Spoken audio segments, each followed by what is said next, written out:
नमस्कार साथियों, एक बार फिर मैं दीपंकर समझदार चार्टर्ड अकाउंटेंट, आपका दोस्त और business growth associate. Section 8 micro finance का अगर आपका बिजनेस है, अगर आप सेक्शन 8 माइक्रो फाइनेंस में काम कर रहे हैं, तो फिर आपको बहुत सारे रूल्स रेगुलेशन को भी फॉलो करना पड़ेगा ऑडिट के दौरान, क्योंकि ऑडिट में अगर गलती हो गई तो फिर ये कंपनी भी डूब सकती है। इसीलिए ऑडिटर के लिए भी ये वीडियो इंपॉर्टेंट है, कस्टमर के लिए तो बहुत इंपॉर्टेंट है। आप जिसको भी ये सचेत करना चाहो कि भैया ऑडिट के समय क्या क्या ध्यान रखना है, तो ये वाला वीडियो आप जरूर फॉरवर्ड कर सकते हो। लेकिन सबसे पहले आपको देखने का जरूरत है, आपको नोट करने का जरूरत है। और अगर आपको ये चेकलिस्ट अलग से भी चाहिए तो वीडियो को पूरा देखेंगे तो फिर मैं बताऊंगा कि आपको ये चेकलिस्ट कैसे मिलने वाला है। तो सबसे पहली बात ये, आपको माइक्रो फाइनेंस सेक्शन 8 अगर आपका है तो प्री ऑडिट प्रिपरेशन सबसे पहले ये करना है कि लीगल फ्रेमवर्क समझना है। सेक्शन 8 किस तरीके से काम करता है, सेक्शन 8 में कैसे काम कर सकते हो, उसमें टैक्सेशन का क्या प्रोविजन है, उसमें टैक्स लगता है कि नहीं लगता, ये नॉन प्रॉफिट ऑर्गेनाइजेशन है। उसके बाद ये कंपनीज एक्ट 2013 के हिसाब से रजिस्ट्रेशन का क्या कनेक्शन है इसके साथ में, ये सारी चीजों से रिलेटेड मैं ऑलरेडी बना चुका हूं। तो आपको लीगल फ्रेमवर्क समझने का जरूरत है। दूसरा, आपको नेसेसरी डॉक्यूमेंट्स चाहिए। डॉक्यूमेंट्स में क्या क्या चीजें चाहिए? ऑडिट करते समय बैलेंस शीट होना चाहिए, इनकम एंड एक्सपेंडिचर अकाउंट, क्योंकि यहाँ पर प्रॉफिट लॉस अकाउंट नहीं होगा, इनकम एक्सपेंडिचर अकाउंट होगा, रिसिप्ट एंड पेमेंट अकाउंट होगा। इतनी चीजें आपको चाहिए। साथ ही साथ में आपको मेमोरेंडम ऑफ एसोसिएशन और आर्टिकल ऑफ एसोसिएशन आपके कंपनी का और सेक्शन 8 का लाइसेंस भी साथ में आप जरूर इकट्ठा कर लीजिए। ऑडिट के लिए पूरी तैयारी भी बता रहा हूँ, स्टेप्स भी बता रहा हूँ। अब स्टैट्यूटरी कंप्लायंसेस आपको देखने पड़ेंगे कि आरओसी में सारे कंप्लायंसेस आपने किए कि नहीं किए। इसका मतलब है टाइमली आपने एमजीटी 7 फाइल किया कि नहीं किया, एओसी 4 फाइल किया कि नहीं किया, फाइनेंशियल स्टेटमेंट के लिए रजिस्ट्रार ऑफ कंपनीज में और जो दूसरे फाइलिंग अलग अलग चीजों के लिए करने पड़ते हैं, एमजीटी 14 की जरूरत पड़ती है, या फिर डायरेक्टर्स लोगों को भी हम लोगों को अपडेट करना पड़ता है ऑनलाइन कि भैया वो कंप्लाइड है, वो भी आपने किया कि नहीं किया। इसके साथ में इनकम टैक्स से रिलेटेड आपके कंप्लायंसेस कंप्लीट है कि नहीं। कहीं पर 12A अगर आपने लिया, 80G अगर आपने लिया, तो 12A 80G के हिसाब से भी जो जो रिपोर्टिंग करनी चाहिए आपने किया कि नहीं किया। इनकम टैक्स के रिटर्न आपने फाइल किए कि नहीं किए। साथ ही साथ आरबीआई से कनेक्टेड अगर कोई गाइडलाइंस है, वो गाइडलाइन का जो हिस्सा आपके सेक्शन 8 में आता है, इससे रिलेटेड मैंने बहुत सारे वीडियोस बनाए, अगर आपने नहीं देखे तो देख लीजिए, उसको फॉलो करने का जरूरत है। नेक्स्ट है फाइनेंशियल स्टेटमेंट का अब वेरिफिकेशन करना, क्योंकि मैंने बहुत सारे डॉक्यूमेंट तो ले लिए, अब फाइनेंशियल स्टेटमेंट का वेरिफिकेशन करने वाला हूँ। कि सबसे पहले किसका वेरिफिकेशन करूंगा? बैलेंस शीट का। बैलेंस शीट में क्या करना है? इसमें क्लासिफिकेशन ऑफ एसेट और लायबिलिटीज। देखो, क्लासिफिकेशन वर्ड बहुत इंपॉर्टेंट है। इसका मतलब है जो एसेट है, सबसे पहले वो एसेट है कि नहीं है। दूसरी बात, अगर वो एसेट है भी तो जिस कैटेगरी में जाना चाहिए, फर्नीचर एंड फिक्सचर और इक्विपमेंट, फर्नीचर से फर्नीचर वाले ब्लॉक में ही जाना चाहिए। बुक्स वाला कहाँ जाएगा? अगर गाड़ी खरीदा तो कहां पर जाएगा? अगर उसने बिल्डिंग बनाई तो कहां पर जाएगा? कौन से ब्लॉक में जाएगा? ये क्लियरली आपको क्लासिफाई करना पड़ेगा। तो क्लासिफिकेशन सही है कि नहीं, एसेट और लाइबिलिटीज का क्लासिफिकेशन भी देखना है कि भैया लोन है कि वो करंट लाइबिलिटीज है कि प्रोविजन है, वो क्या है और कहां पर जाना चाहिए, शॉर्ट टर्म है, लॉन्ग टर्म है, ये भी आपको क्लियर करना पड़ेगा। इसके साथ में सारे एंट्रीज आपको चेक करने पड़ेंगे कि एंट्री सही है और उसका डिस्क्लोजर भी सही है। अब इसके बाद नेक्स्ट आता है वैल्यूएशन ऑफ लोन्स एडवांसेस। इसका मतलब जितने भी लोन्स हैं, एडवांसेस है, जो आपने बुक्स ऑफ अकाउंट में दिखाए हैं, वो सारे सही आपने एंट्री दिखाए हैं। नेक्स्ट, बैलेंस शीट के बाद चेक करना है इनकम एंड एक्सपेंडिचर अकाउंट। इसमें क्या देखोगे? माइक्रो फाइनेंस एक्टिविटीज से जितने इनकम आए। देखिए, आपने लोन दिया और उसका कलेक्शन कर लिया जिसमें प्रिंसिपल अमाउंट मिला हुआ है, तो वो इनकम नहीं है। उसमें जो ब्याज होगा, उसमें कोई चार्जेस होगा, कोई लेट फीस होगा, पेनल्टी होगा, वो सारी चीजें आपकी इनकम आती है। तो माइक्रो फाइनेंस एक्टिविटी से जो भी आपको पैसा मिला, आपका इनकम है। डोनेशन अगर आपने लिया है, अगर आप 1280G वाले हो तो वो आपका इनकम है। ग्रांट्स अगर आपने गवर्नमेंट से कुछ लिया है तो आपका इनकम है। और कोई सोर्सेस कहीं और से आपका कोई पैसा आ गया, कोई एसेट पुरानी थी आपने बेच दी, उससे कुछ पैसा फायदा हो गया, वो भी आपका इनकम हो सकता है। अब वो रेवेन्यू नेचर का रहेगा कि कैपिटल नेचर का, ये इनकम टैक्स के प्रोविजन के हिसाब से क्रॉस चेक करना पड़ेगा। नेक्स्ट है, आपको चेक करना पड़ेगा कि भाई जितने एक्सपेंसेस है, एडमिनिस्ट्रेटिव नेचर के हो, चाहे ऑपरेशनल कॉस्ट के हो, चाहे मार्केटिंग के हो, ये सारे एक्सपेंसेस का सही अकाउंटिंग किया हुआ है। अब इसके बाद रिसिप्ट एंड पेमेंट में देखना है कि रिसिप्ट में जितने भी रिसिप्ट हैं वो सारे आ चुके हैं, पेमेंट्स में सारे पेमेंट्स आ चुके हैं, उनकी अकाउंटिंग सही है। अब नेक्स्ट पार्ट आता है verification of books of account. इसमें क्या क्या चीजें खास देखनी पड़ेगी, क्योंकि सेक्शन 8 माइक्रो फाइनेंस है। सबसे पहला, लोन रजिस्टर्स कंप्लीट होना चाहिए, उसमें रेगुलरिटी होनी चाहिए। ऐसा नहीं हो कि कोई कभी भरता है, कभी नहीं भरता है, कभी अपडेटेड है, कभी नहीं है। इसका मतलब वो रजिस्टर का कोई मतलब नहीं है। लोन रजिस्टर आप ऑनलाइन भी रख सकते हो और ऑफलाइन भी रख सकते हो। मैं तो कहता हूँ ऑफलाइन भी रखना चाहिए। अगर सॉफ्टवेयर उड़ भी जाए तो लोन रजिस्टर आपका फिजिकल कॉपी भी रहेगा, फिजिकल रजिस्टर भी रहेगा, आपके लिए फायदा है। तो उसको रजिस्टर को चेक करना है।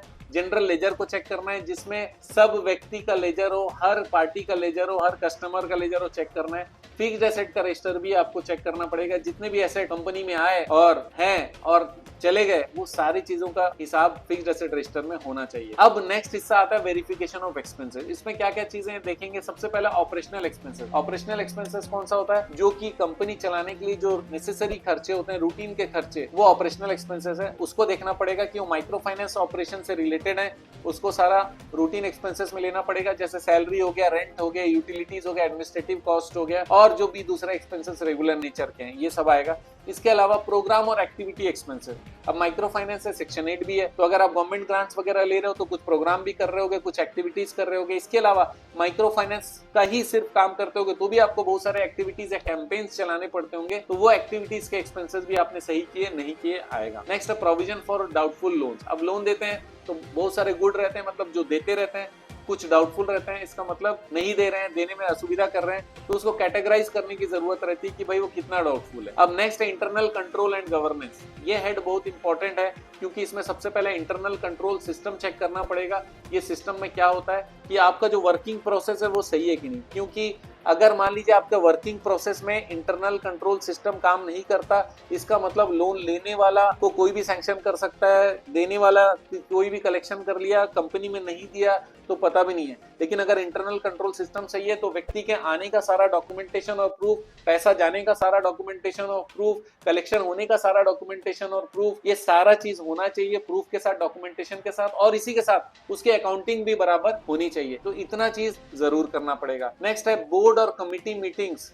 जो एज पर रूल्स है, एज पर मिनिमम रूल्स है जो कंपनी लॉ के हिसाब से, वो भी होना चाहिए। इसके अलावा आप उससे ज्यादा जब मीटिंग करते हो तो उसके रजिस्टर्स और उसके डॉक्यूमेंटेशन और जो भी डिसीजंस आपने लिए और उस पे इम्प्लीमेंटेशन के बारे में जो भी आप लिखते हो वो सारा चीज होना चाहिए। अब पॉलिसी कंप्लायंस बहुत इंपॉर्टेंट है। अगर आप माइक्रो फाइनेंस कंपनी है आपकी, तो कंपनी के पॉलिसीज जरूर बना लीजिए। अगर आपने नहीं बनाया आज तक तो भैया तुरंत बना लो। उसके लिए अगर आपको मदद चाहिए तो नीचे कमेंट कर दो, सर पॉलिसी बनाना है। तो पॉलिसी कंप्लायंसेस बहुत जरूरी है। पॉलिसी कंप्लायंसेस का हो रहा है या नहीं हो रहा है, पॉलिसी सच में है कि नहीं है, उसमें कौन सी चीजें कंप्लायंस हो रही है, कौन सी नहीं हो रही है, उसके बारे में भी एक बार चेक कर लीजिए। अब इसके बाद नेक्स्ट स्टेप आता है लोन पोर्टफोलियो चेक करना।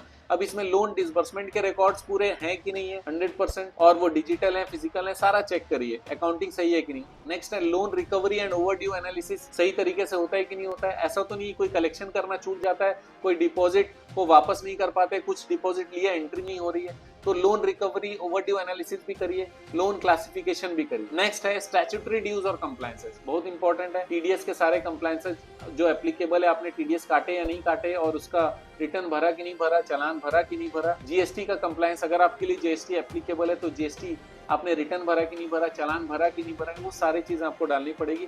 नेक्स्ट है अदर स्टैट्यूटरी कंप्लायंसेस, इसके अलावा पीएफ हो गया, ईएसआईसी हो गया, या कोई और एक्ट जो आपको एप्लीकेबल होता है वो आपने कंप्लाई किया या नहीं किया, ये भी यहाँ पर डालने की जरूरत है। तो नेक्स्ट पॉइंट है डॉक्यूमेंटेशन और सपोर्टिंग एविडेंस।